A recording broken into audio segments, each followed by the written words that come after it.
Good morning, friends. In the last class, we discussed about section 9 of CPC, which says the courts have to take cognizance of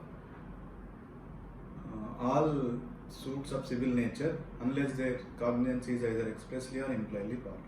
So there are two explanations to section 9, which say that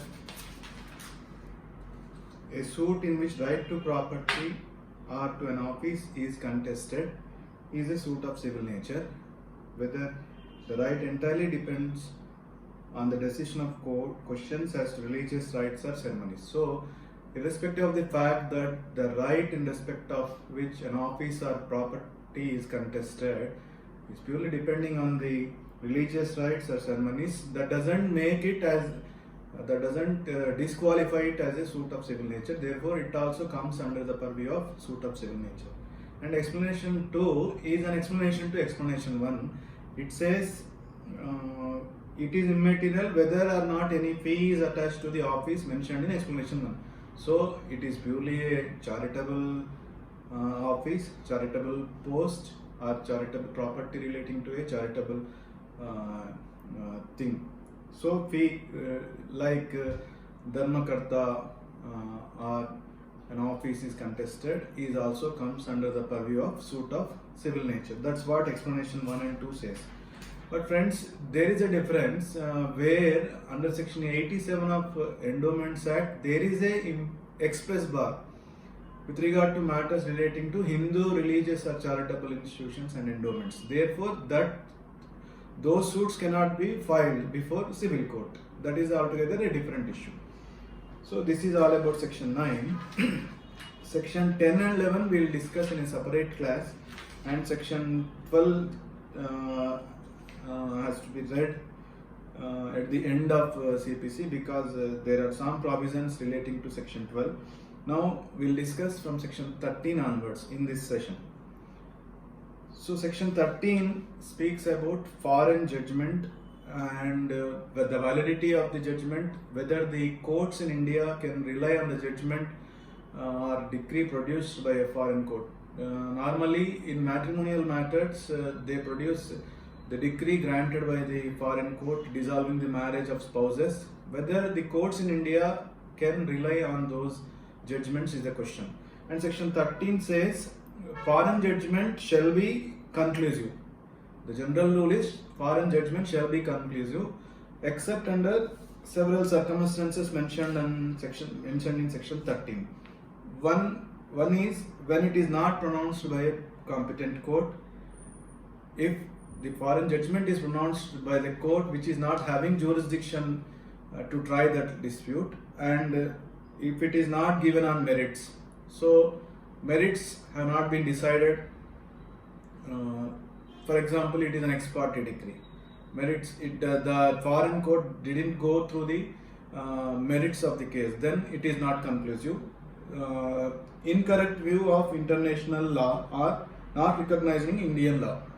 So, while delivering the judgment, the foreign court failed to recognize the Indian law and expressed its opinion or conclusion or finding decision with based on an incorrect view of international law. Then also it is not conclusive and opposed to natural justice.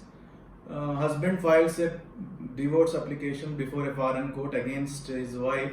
The court orders summons. The summons are not served properly, or the court delivered the judgment at once without issuing summons. So it is against the principles, one of the principles of natural justice, or one of the judges is the relative of the litigant. So these are all principles of natural justice. Right? No one shall be a judge in his own cause like this.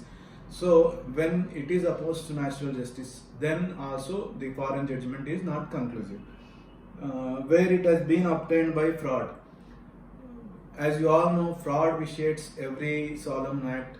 This is the decision of the Supreme Court in Meghamala case and Chengalvarayudu versus Jagannath case 1994 1 SCC 1, where it has been explained that whatever the judgment or thing or proceedings have taken place,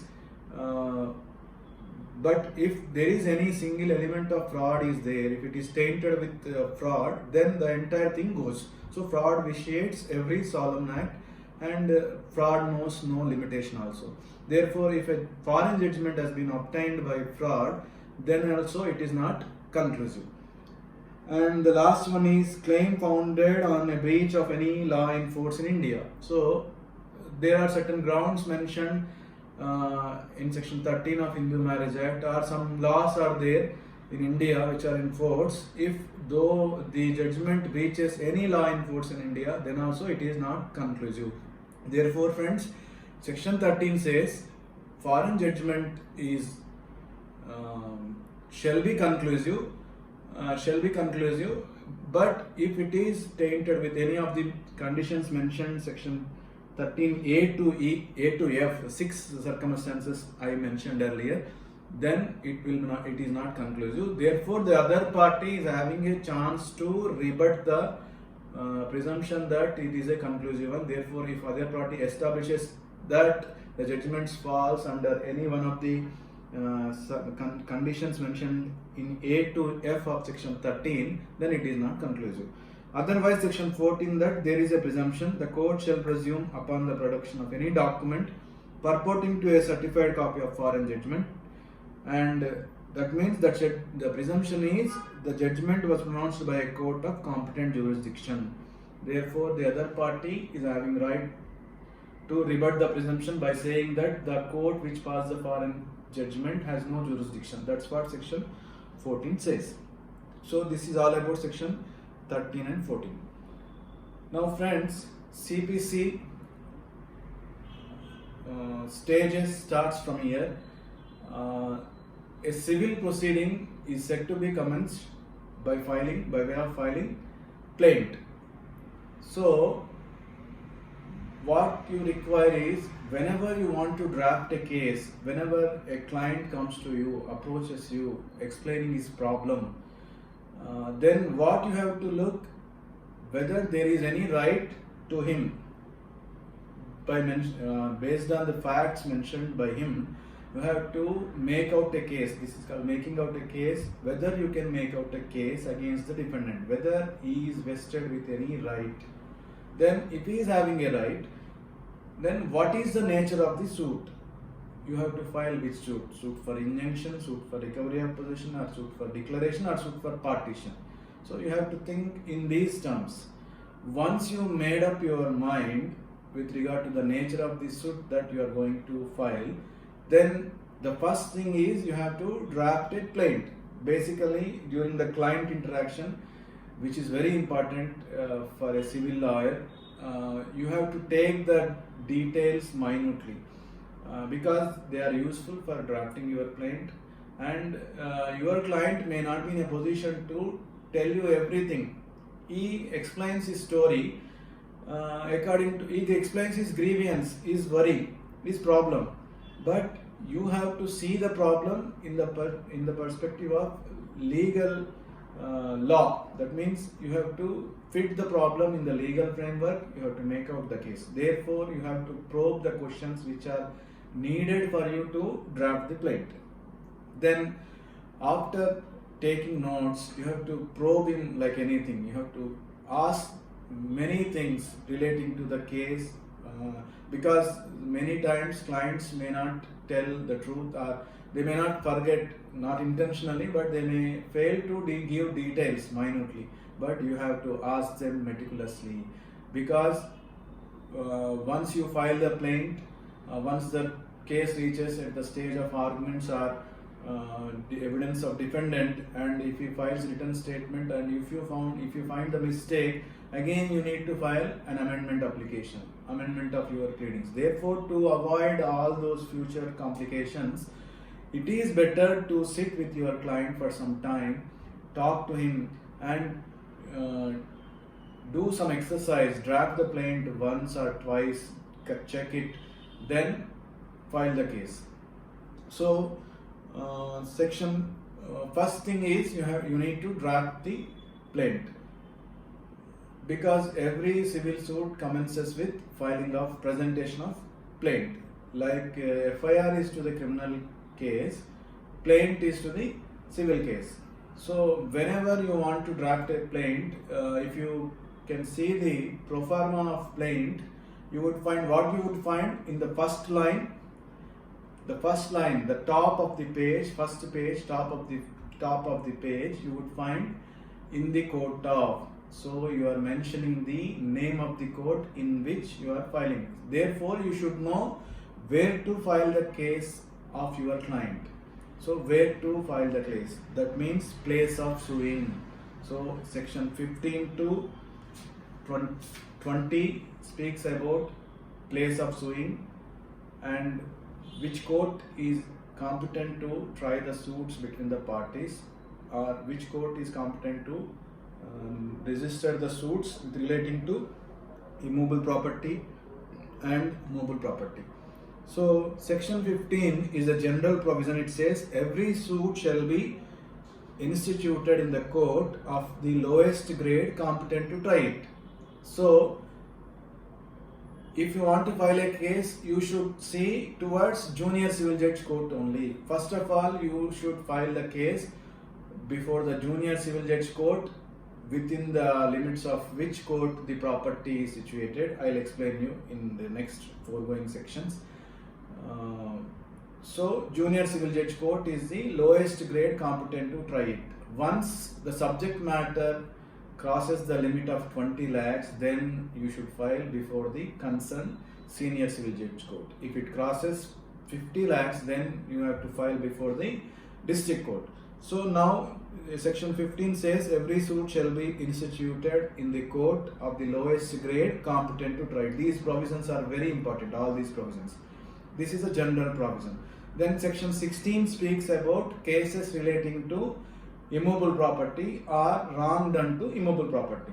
So it says, for example, suit for recovery of possession, suit for partition, suit for mortgage suits, and any other right or interest in immovable property, compensation for wrong to immovable property. So all these suits must be filed before the court where the immovable property is situated. So the local limits of the whose jurisdiction the property is situated. For example, a property is located at LB Nagar, then you have to file before Principal Junior Civil Judge LB Nagar if the valuation mentioned by you is less than 20 lakhs. So if it crosses 20 lakhs, you have to file before Senior Civil Judge Court. You cannot file a suit in respect of the property located at Nalgonda before a court at LB Nagar. Right? There are certain exceptions, I will explain. So initially you have to file all suits for recovery of possession, mortgage suits, partition suits, or property. If any damage occurs to any property located within the limits of that particular court, you have to file before that court only. That's what section 16 says. And proviso to section 16 is very important. It says, for example, if any wrong is done to, you want to file a suit for claiming compensation or damages in respect of wrong done to immovable property. So compensation and damages in terms of money, you are asking in terms of money, but the defendant is not residing within the limits of which court you are to file the case. Then what is the remedy? You can file the suit at the place of the residence of the defendant, or where he works for gain, or where he do his business. So these three jurisdictions. So residence of the defendant also you can file. I'll give you an example. There is a building at LB Nagar. A proclaimer owner comes to Hyderabad he is resident of Nalgonda. He comes to Hyderabad. While plying his proclaimer on the road, the proclaimer accidentally collapses the building at LB Nagar. So the person is not having any property here. He is having properties at Nalgonda. He never resides in Hyderabad. He resides at Nalgonda only. But the property is located at LB Nagar within the jurisdiction of Principal Junior Civil Judge LB Nagar. The compensation claimed was 15 lakhs. Because he is residing at Nalgonda and it would be easier for the Nalgonda court to execute the decree in the event a decree is passed against him. Therefore, the suit has to be filed before, can be filed before Nalgonda court by invoking provision to section 16. It says it can be filed within the local limits of whose jurisdiction the defendant actually and voluntarily resides or carries on business or personally works for gain. So general rule is you have to file the suit before which court the property, within the local limits of which court the property is located. Otherwise, if the decree can be easily executed by the personal obedience of the defendant, then it can be filed before the court where the defendant actually resides, carries on business or personally works for gain. This is what section 16 says, friends. Then coming to section 17, this is also an important provision. A person, a government employee, he worked at 3 different places: Hyderabad, Nalgonda and Nizamabad. When he worked at these 3 places, he purchased 3 different properties. Out of his savings, he purchased 3 different properties. These are his self-acquired properties. He is a Hindu and he died intestate. Intestate means, as you all know, he did not execute any document with regard to his property subsequent to his death. Therefore, Hindu Succession Act would come into picture, and since it is a self-acquired property, section 8, class 1 legalies are entitled. He left with 2 sons, 2 daughters and parents. So 6 persons are there: parents, father, mother, 2 sons and daughters. Among them, father is not the class 1 legalist, therefore 5 shares. And sister wants to file a, brothers denies the share to the sisters, therefore sister wants to file a case. The properties are located at 3 different places: Hyderabad, Nalgonda and Nizamabad. Then before which court she can file? According to section 17, she can file the suit at any one of these 3 places. Either she can choose Nalgonda court, civil court at Nalgonda, junior civil judge court at Hyderabad and junior civil judge court at Nizamabad. And friends, one important thing here is the value of the property would assume the valuation for the purpose of determining jurisdiction in a suit for partition. The share of the plaintiff. One of the share of the plaintiff, one sister wants to file the case and other 4 persons are defendants. She makes them as defendants. Then her share of property at Nalgonda comes to 15 lakhs. Her share comes to 15 lakhs. That means the property is worth of 75 lakhs, for example. Then the property, then which court she can file? Junior civil judge court. But the property, when the property value at Nizamabad, Hyderabad are added to that, it comes to 60 lakhs. Therefore, though the property value at Nalgonda is 15 lakhs, in view of since she is adding the other 2 properties at Hyderabad and Nizamabad, she need to file the suit before district court at Nalgonda because the value increases 50 lakhs. It is 60 lakhs, I say. So aggregate value must be taken, and the proviso says in respect of the value of the subject matter of the suit, the entire claim is cognizable by such court. This is what section 17 says. And section 18 speaks about place of institution of suit where local limits of jurisdiction are uncertain. If it cannot be determined within the which court the property is located, there are uncertainties there. One cannot say within the limits of which court the property is located. Therefore, the court before which the suit is filed can record a finding to that effect and proceed with the case and can give judgment. That's what section 18 says.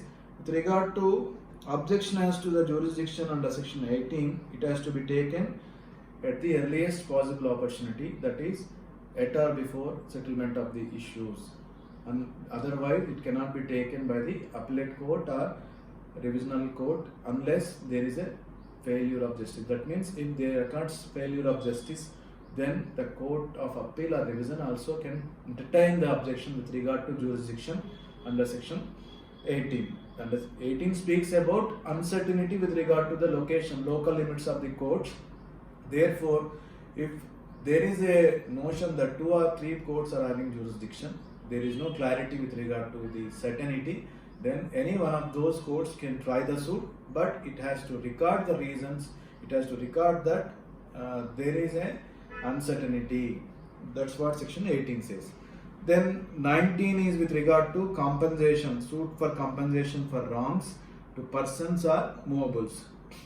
Then place of cause of action assumes jurisdiction. If it is with regard to movable property, it can be filed at the time of within the local limits of the jurisdiction of one of the court, where place of cause of action as a reason or and the defendant resides and the residence of the defendants, whatever it is. So for example, there are 2 illustrations given. One of the illustrations says a person residing in Delhi beats a person in Calcutta. So the person injured can file a suit either at Delhi or at Calcutta because the cause of action arises at Calcutta. So there is another illustration also you can read. Then, and the last provision with regard to jurisdiction is section 20. It is a general provision. It says place of cause of action, residence of defendant would assume jurisdiction. Place of residence of the defendant, workplace of the defendant and business place of the defendant would assume jurisdiction in case of other suits, and place of cause of action also would assume jurisdiction, would acquire jurisdiction. For example, a suit has to be filed against 3 or 4 defendants. A chit fund company wants to file a suit against its prized subscriber. The prized subscriber resides at Hyderabad. He furnished the guarantors of 4 guarantors. One of them resides at Nizamabad, other of them resides at Nalgonda, and the other is at Warangal, and the other is at Mahbub Nagar. These are the 5 different places. So 5 different defendants residing at 5 different places. Then which court the chit fund company can file the suit? According to section 20, it can file before the where the cause of action arisen or place of residence of defendant. Since they are deciding at different places, the court, the non-resident defendant, for example, if a suit is filed at Hyderabad, then the other defendants who are not residing in Hyderabad may object for that. If they object, the plaintiff needs to obtain leave of the court and proceed. Normally, the courts would grant leave. Therefore, rarely they would object. So this is about section 20, friends. And there is an illustration. There are 2 illustrations for section 20 A and B. There are 2 illustrations. You please go through it. And one important aspect with regard to jurisdiction is whether parties can restrict their jurisdiction. If you take the example of an arbitration agreement, the arbitration agreement can provide seat of arbitration. They can determine the seat of arbitration in their agreement. But when it comes to contracts, other contracts where civil suits have to be filed, whether the parties can restrict particular place as a litigating court. The answer is like this. The cause of action arose at Hyderabad, and residence of the parties at three more places. For example, Mumbai, Delhi, Calcutta and Hyderabad. These are the 4 places: Mumbai, Delhi, Calcutta and Hyderabad. So in view of various provisions in CP section 19 and 20, the suit can be filed at any one of those places. Therefore, the parties can restrict in the agreement with regard to the place of jurisdiction to one of such places: Delhi, either Delhi, Mumbai, Calcutta or Hyderabad. But they cannot specify a place like Bangalore, because originally Bangalore court is not having jurisdiction. It lacks inherently, there is no jurisdiction to Bangalore court. It is the only 4 places: Hyderabad, Mumbai, Calcutta and Delhi alone are having jurisdiction. Therefore, the parties can choose from out of those 4 places not at the fifth place, which is not having jurisdiction at all. Am I clear, friends? So this is very important one. Then section 21, objections as to jurisdiction. As I stated in my earlier classes, jurisdictions are three varieties: territorial, pecuniary and subject matter. So if a party wants to take an objection with regard to territorial, that is place of suing, they have to take before the trial court itself, that too at the earliest possible opportunity. If you want to take a jurisdiction with regard to place of suing, you have to take before settlement of the issues. In all cases where issues are settled, you have to take before the settlement of issues. Because once issues are framed, the trial commences. If the trial commences and the case is adjourned for judgment, if you take the objection as to jurisdiction, then if the court finds that the court is not having jurisdiction, all the trial would be, it is a futile exercise. Therefore, the code says, section 21 subsection 1 says, with regard to place of suing, the objection has to be taken at the earliest possible time, at or before settlement of the issues. If you take the plea of jurisdiction, for want of jurisdiction, it is lacking the jurisdiction, then the court would frame an issue, and the court is also having power to decide it as a preliminary issue. We will discuss while discussing order 14 CPC. Similarly, with regard to pecuniary limits also, if you are having any objection as to jurisdiction with regard to pecuniary limits of the court, if the court suit is filed crossing the pecuniary limits, or the value crosses the pecuniary limits of that particular court, then you have to take that objection also before settlement of the issues. If you have not taken these objections before settlement of the issues, the Court of Appeal or Revision shall not entertain the objection at a later point of time. But friends, under two circumstances, the Court of Appeal or Revision can also entertain this objection as to jurisdiction under two circumstances. One is the objection has been taken but has been ignored by the trial court, and there arises consequent failure of justice because of the lack of jurisdiction. Judgment by a court without jurisdiction is a nullity. Therefore, it amounts to failure of justice. Therefore, even the Court of Appeal or Revision also entertain the objection as to jurisdiction if it is taken and ignored by the trial court. And objection as to competence of the executing court also shall be taken at the earliest possible opportunity. Otherwise, it can't be entertained by the appellate court or revision court unless failure of justice causes. So this is with regard to section 21, and 21A also speaks about jurisdiction. What happens if the court pronounces the judgment without jurisdiction, and whether the party can challenge its validity by way of a separate suit. And section 21, there is a bar: parties cannot file a separate suit with regard to validity of the judgment, challenging the validity of the judgment by way of a separate suit. Separate suit is barred. You have to take this by, you invoke section 21 and take the objection. That's it. And section 22 to 25 with regard to transfer of the proceedings, because there is a jurisdiction aspect is there, then the party has realized the mistake, or sometimes parties, I have given an example just now, a suit for partition has been filed by a sister in respect of properties, 3 properties at some place. Before that, another sister files a suit at another district, another place. Then it amounts to multiplicity of proceedings. There is a chance for conflicting of judgments.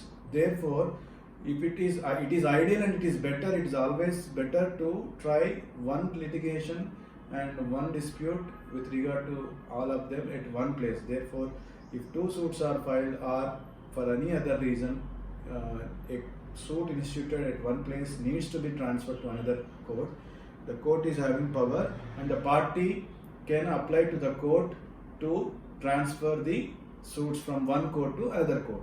Then section 23 says which court the transfer application needs to be filed. Section 23 subsection 1 says if the courts at which one suit is pending before one court and it needs to be transferred to another court, if the two courts, the instituting court and the transferee court where the suit has to be proposed to be transferred, are located or subordinate to one appellate court, and your transfer application has to be filed before that appellate court. That is under section 23 subsection 1. If they are not subordinate to one appellate court, but if they are subordinate to one high court, then the transfer application needs to be filed before to that particular high court. If they are located before two different high courts, if they are subordinate to two different high courts, for example, in Bangalore one suit is filed, City Civil Court Hyderabad one suit is filed. They are different. One is Telangana High Court and the Karnataka High Court. They are subordinate to two different high courts. Therefore, you can file application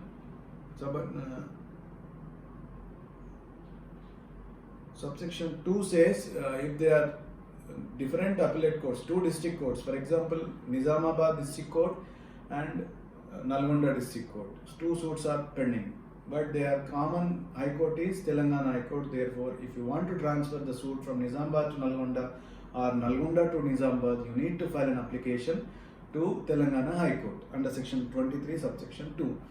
And I am coming again to the earlier example where the suits are pending before the courts.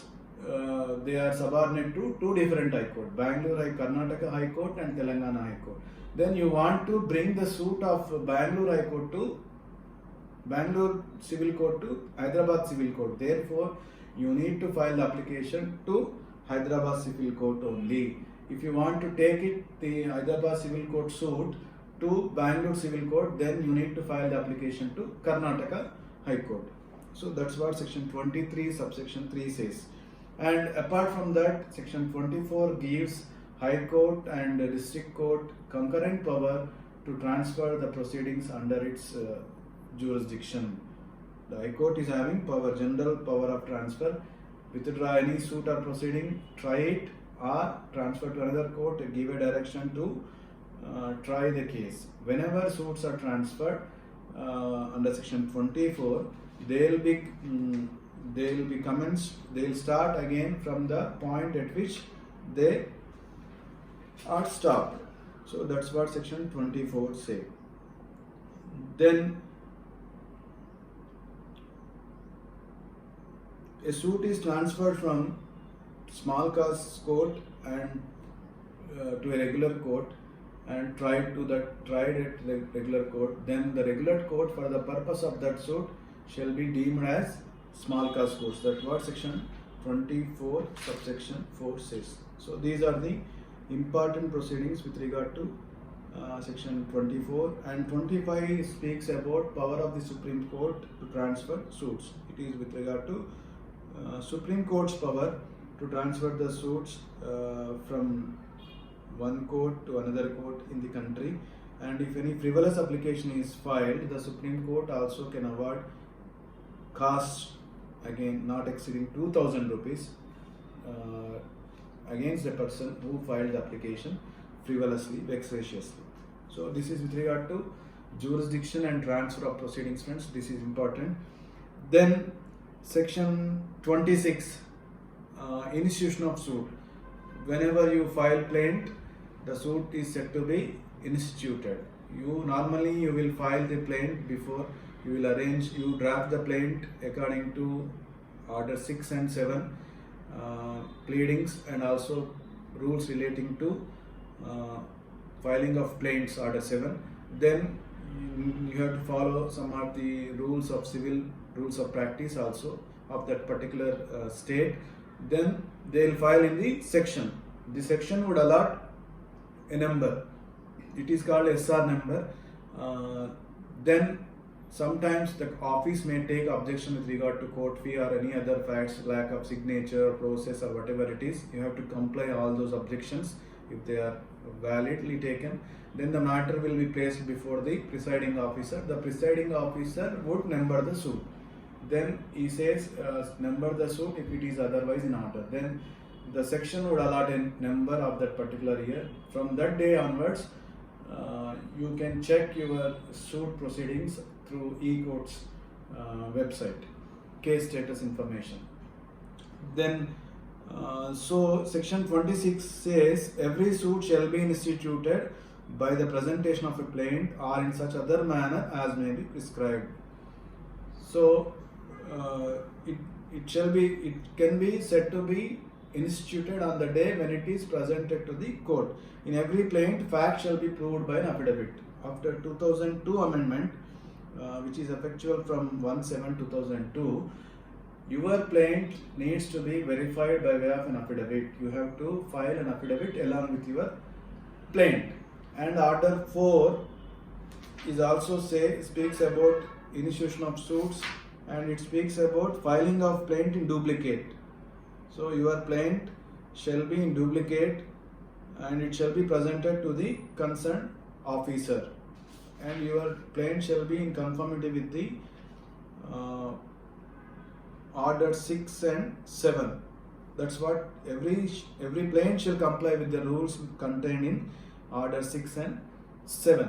So order 4 and section 26 speaks about filing of plaint. Every suit shall be instituted by presenting the plaint. It shall be in duplicate and it shall be accompanied by an affidavit. It is called verified affidavit. You have to verify the facts mentioned in the plaint as genuine, correct, and you need to your affidavit shall be verified by an advocate. So this is about section 26.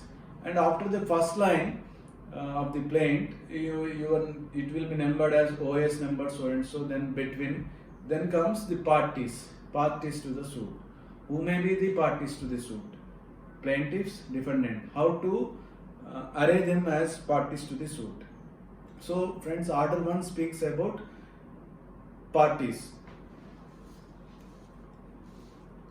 and there is a concept called dominus litis. It means plaintiff is the master of his suit. He can mention the cause of action, the facts constituting the cause of action. He can add the parties to the suit and defendants, and the relief he can sort, but subject to again order 2, order 6, order 7 and other rules with regard to drafting of pleadings, that is plaint. So as long as his plaint is in conformity with all these rules and provisions and orders, court or any other person is not having any business to poke into the plaint elements, because plaintiff is the master of his suit, dominus litis.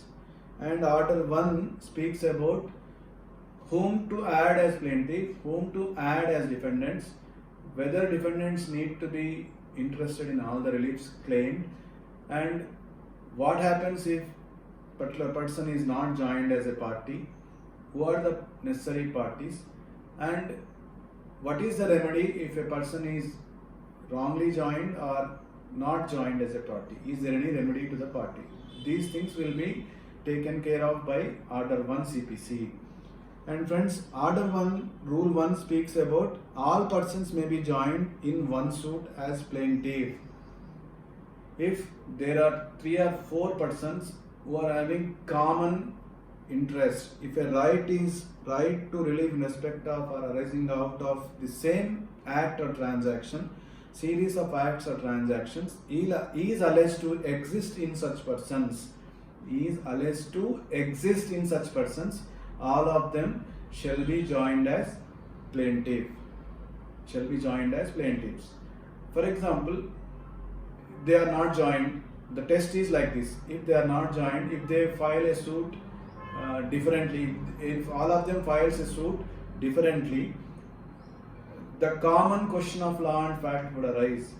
Then you can say that all of them can be joined as plaintiffs in one suit.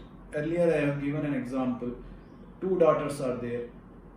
two brothers, two daughters, and mother of the deceased person, wife of the deceased person.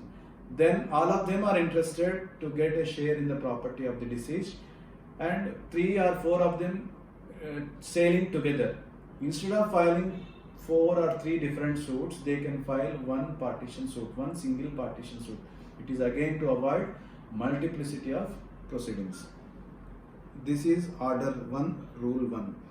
And if the court feels that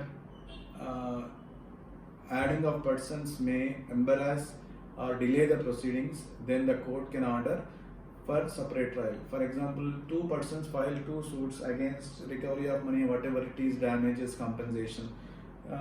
They say that it is common, their enemy, that is defendant, is common to them, therefore they can file single suit. But if the court feels that in respect of one defendant, one plaintiff and other plaintiff, the facts are somewhat different, then the court feels that it may create embarrassment during the course of trial, it can order for separate suits, ask the parties to file separately.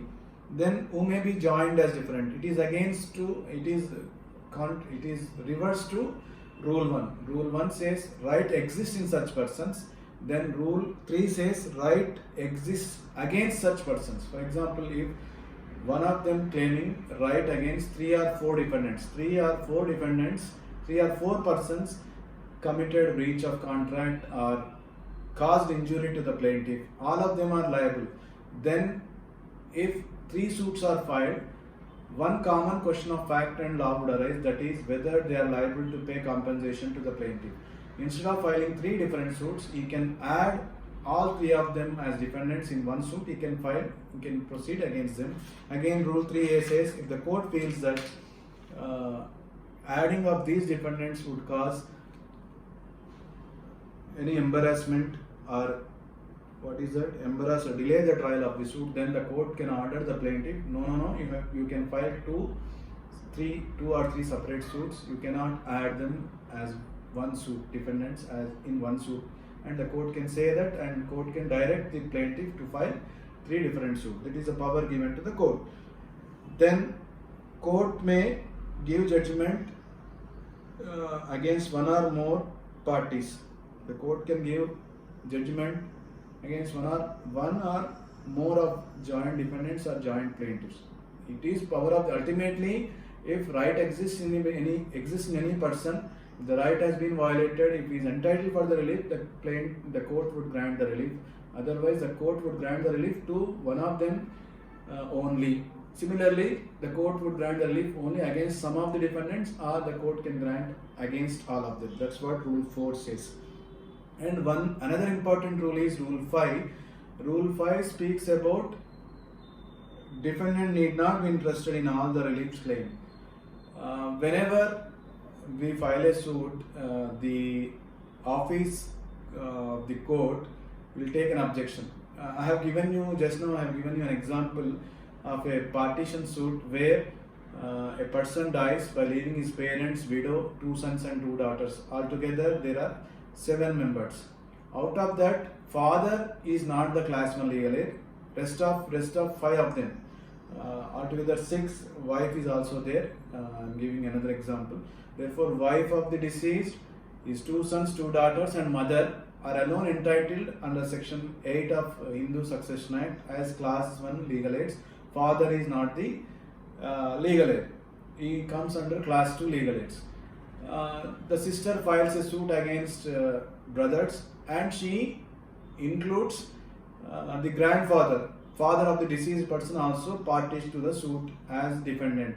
Of course, she did not claim any relief to him, or she did not mention that he is also entitled for share, but she just added him as a pro forma party, as a defendant. And whenever we file, there are instances where the court staff would ask you the question, why you added this defendant though he is not entitled for any relief, and they forcefully ask us to delete their name. No friends, it's not like that. You can, again, dominus litis concept, you can add n number of persons as defendants according to your wish, subject to payment of process, and you have to furnish their addresses for serving summons. and the court or the office of the court are not entitled to question you why you had it when there is no relief claim in respect of or against that person, because order 1 rule 5 says defendant need not be interested in all the reliefs claimed. It shall not be necessary that every defendant shall be interested as to all the reliefs claimed in any suit against him. Whenever any objection is taken like that, just show them order 1 rule 5. That is the answer to your problem. Then if you are having a doubt with regard to from whom you need to sought the relief, then you can add all of them. Alternatively, you can claim relief also. And one more important rule in order 8 is order 1 rule 8, that is representative suit. I'll give you an example. There is a layout. A developer developed the layout and constructed 100 villas. So he entered into contract, but he failed to fulfill the terms of the contract. He failed to follow the terms of the contract. Therefore, he violated the terms, and the flat owners, the purchasers, are having remedy to right to file a suit for compensation or damages because of the breach committed by the developer. So there are 100 villas, and every one of them are having right. Therefore, instead of filing 100 different suits, they can choose one among them as a plaintiff and giving him authority to file the suit on their behalf. This is called representative suit, friends, under order 1 rule 8. There is a detailed procedure. They can file a single suit. If there are numerous persons having the same interest in one suit, they can file an application to the court, seek the permission of the court, and they can file.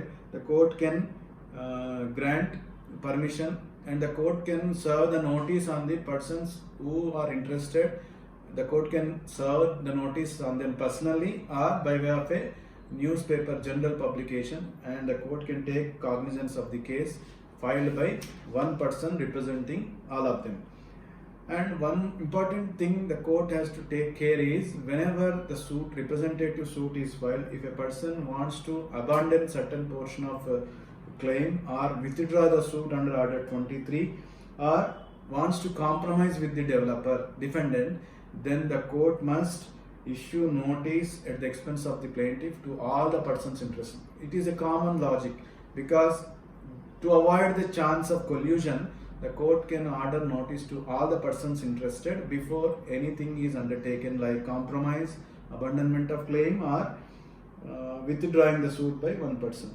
So whenever a suit is filed like that, the court can, whenever any person comes and he also asks that he is also having the same right against the same defendant, then the court can add that person also to the array of plaintiffs as a representative suit. And the person who is representing all of them acts in collusion, or he fails to take care, because of his negligence the suit is dismissed for default on several occasions, then the court can substitute the said person and permit another person to represent all of them. Similarly, if any decree is passed in a representative suit, it binds all the parties, all the persons who are so represented. That's what section order 1 rule 8 says. Then rule 9 is also important, misjoinder and non-joinder. It says non-joinder and misjoinder is not a defect, and no suit shall be defeated merely because misjoinder or non-joinder of a party. But friends, this is not applicable. The proviso says this rule is not applicable to misjoinder of a necessary party. In the earlier example I have given, if one of the legal stakeholder, that is brothers, are not added, or one of the brother dies before the original owner of the property, so son of grandson, that means his branch, are also entitled to share. Son of a predecessor son, daughter of a predecessor son, widow of a predecessor son are also comes under the purview of class 1 legal heirs. Therefore, they are also necessary parties. If a partition suit is filed without impeding them as defendants are a parties to the suit, then the suit is bad for non-joinder of a necessary party. It can be dismissed. That's what Order 1 Rule 9 says. Then what is the remedy for, how to correct the remedy for misjoinder or non-joinder? Order 1 Rule 10 gives the court a power to add or strike out any party, add any party upon its own motion or on the application of the party. The parties can be substituted, added at any stage of the suit, right? Whenever a party is added, the plaintiff has to, whenever a defendant is added, the plaintiff has to be amended. Another instance is there. The application has been filed at the stage of arguments or at the stage of evidence of defendant. Then what shall be your prayer? According to Rule 28 of Civil Rules of Practice, whenever an application under Order 1 Rule 10 is filed, Order 6 Rule 17 is filed, Order 22 is filed, your application, your petition shall invariably consist of a prayer for consequential amendments. Otherwise, the court is having power to reject your application, because you are filing the application at the stage of evidence of defendant. Therefore, all consequential amendments has to be taken care of from the day of filing of the plaint.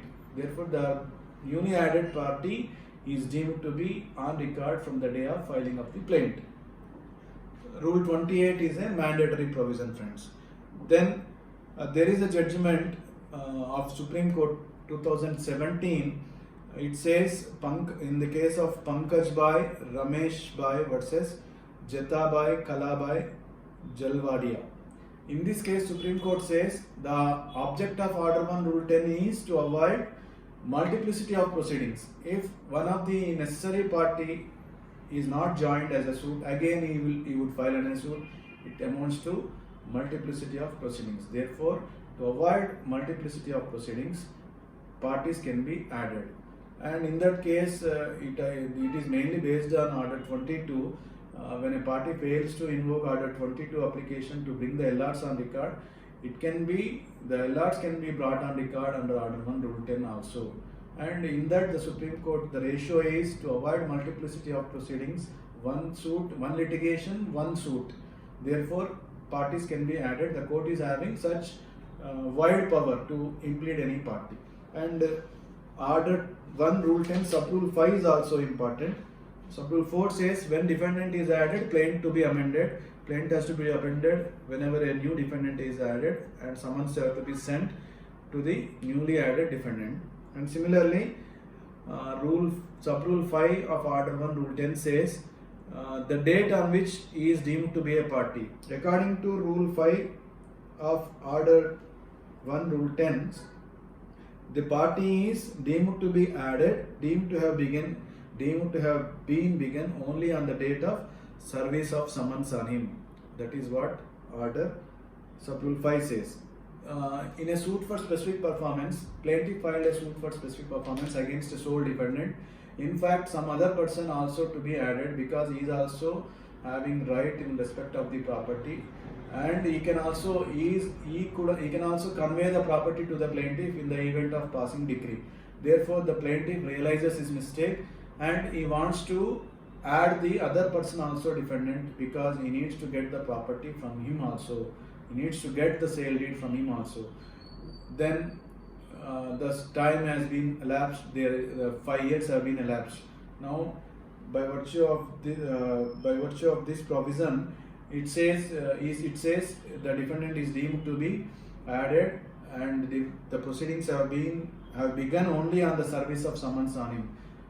But Order Sub-Rule 5 says it is again subject to the provisions of Section 21 of Limitation Act. 21 of Limitation Act says whenever a new person is added, he is deemed to be added from the date on which the court mentions in its order. If the mistake is a bona fide one, if the party making him as a party, filing an application to implead him as a party, committed the mistake bona fidely despite he exercised due diligence, if he satisfies the court can say that this person, this newly added defendant, is deemed to be on record from the date of filing of the plaint.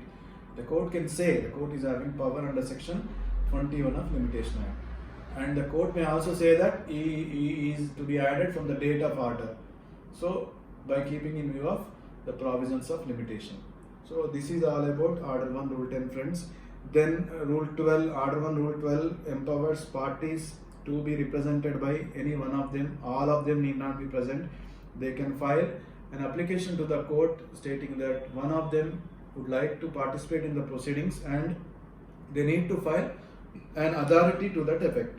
And again, Rule 13 says any objection with regard to misjoinder or non-joinder of parties is there, it has to be taken at or before the settlement of the issues at the earliest possible opportunity. Otherwise, it can't be taken subsequently. That's what Rule 13 says. So friends, this is about Order 1. We'll finish also Order 2, frame of suit. Order 2 says what should be, how to include, how many claims you can include in your suit, and are you at liberty to omit certain claims or relinquish certain claims, and if what happens if you omit or relinquish certain claims, can you subsequently file another suit? Again, the idea behind Order 2 is one cause of action, one suit. You cannot file different varieties of suit basing on the same cause of action. It is again to avoid multiplicity of proceedings. Rule 2 says, Rule 1 said every suit shall as far as practicable be framed so as to afford ground for final decision upon the subjects in disputes and to prevent further litigation concerning them. And Rule 2 says suit to include whole claim. So whenever you are having a right, you can claim completely. You are having a right to claim 21 lakhs, for example, but senior civil judge court is far away from your residence and junior civil judge court is convenient to you, and you have a good lawyer there, your friend is practicing there, he could help you. Then you want to file before the junior civil judge court only, which is nearer to you, which is convenient to you. Then the value is 21 lakhs. What is the remedy? Order 2 Rule 2 says you can abandon or relinquish a portion of your claim. You can claim not 20 lakhs or 19 lakhs, 90,000, like this. So you can relinquish, because to suit your convenience you can relinquish, but subsequently you cannot file another case for remaining 1 lakh. Right? This is what Order 2 Rule 2.